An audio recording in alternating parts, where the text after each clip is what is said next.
ಗ್ರಾಹಕರಿಗೆ ಹಾಲಿನ ಬೆಲೆ ಏರಿಕೆ, ರೈತರಿಗೆ ದರ ಕಡಿತ, ಲಾಭದ 18 ರೂಪಾಯಿ ಹಣ ಎಲ್ಲಿ ಹೋಗ್ತಿದೆ ಮುಖ್ಯಮಂತ್ರಿಗಳೇ?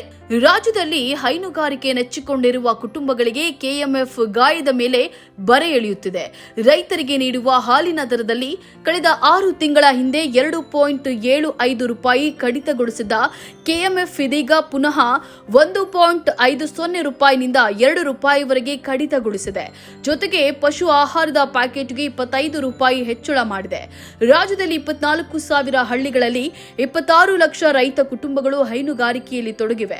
ಬಹುತೇಕ ಈ ಎಲ್ಲಾ ಕುಟುಂಬಗಳು ಹೈನುಗಾರಿಕೆಯನ್ನಷ್ಟೇ ನೆಚ್ಚಿಕೊಂಡಿದ್ದು, ಕೆಎಂಎಫ್ ಹಾಲಿನ ದರ ಕಡಿತ, ಪಶು ಆಹಾರ ದರ ಏರಿಕೆ ಮೂಲಕ ರೈತರ ಹೊಟ್ಟೆಗೆ ತಣ್ಣೀರು ಬಟ್ಟೆ ಕಟ್ಟಲು ಹೊರಟಿದೆ.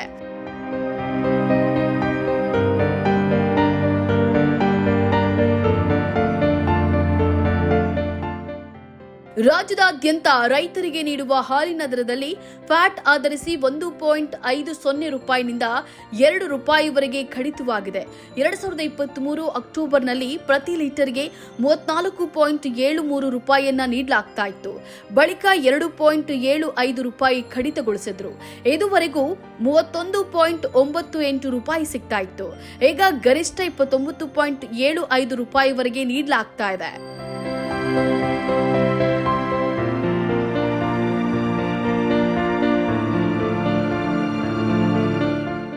ರೈತರಿಗೆ ಹಾಲಿನ ದರ ನೀಡಲು ಚೌಕಾಸಿ ಮಾಡಿರುವ ಸರ್ಕಾರ ಪಶು ಆಹಾರ ಏರಿಸಿದೆ. ಇದರಿಂದ ಹೈನುಗಾರಿಕೆ ದುಬಾರಿಯಾಗಿದೆ. ನಂದಿನಿ ಗೋಲ್ಡ್ 50 ಕೆಜಿ ಪ್ಯಾಕೆಟ್ಗೆ 1,201 ರೂಪಾಯಿನಿಂದ 1,226 ರೂಪಾಯಿಗೆ ಹಾಗೂ ನಂದಿನಿ ಬೈಪಾಸ್ 50 ಕೆಜಿಗೆ 1,322 ರೂಪಾಯಿನಿಂದ 1,347 ರೂಪಾಯಿಗೆ ಏರಿಕೆಯಾಗಿದೆ.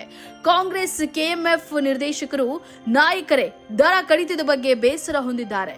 ರೈತರಿಗೆ ನಿಜಕ್ಕೂ ಅನ್ಯಾಯವಾಗ್ತಾ ಇದೆ. ಆದರೆ ನಮ್ಮದೇ ಸರ್ಕಾರ ಇರೋದ್ರಿಂದ ನಾವು ಈ ಬಗ್ಗೆ ಬಹಿರಂಗವಾಗಿ ಹೇಳಲು ಸಾಧ್ಯವಿಲ್ಲ ಎಂದು ರೈತ ಪರ ಕಳಕಳಿಯುಳ್ಳ ನಿರ್ದೇಶಕರು ವೇಕಿಗೆ ಪ್ರತಿಕ್ರಿಯಿಸಿದ್ದಾರೆ. Bureau report, focus Karnataka.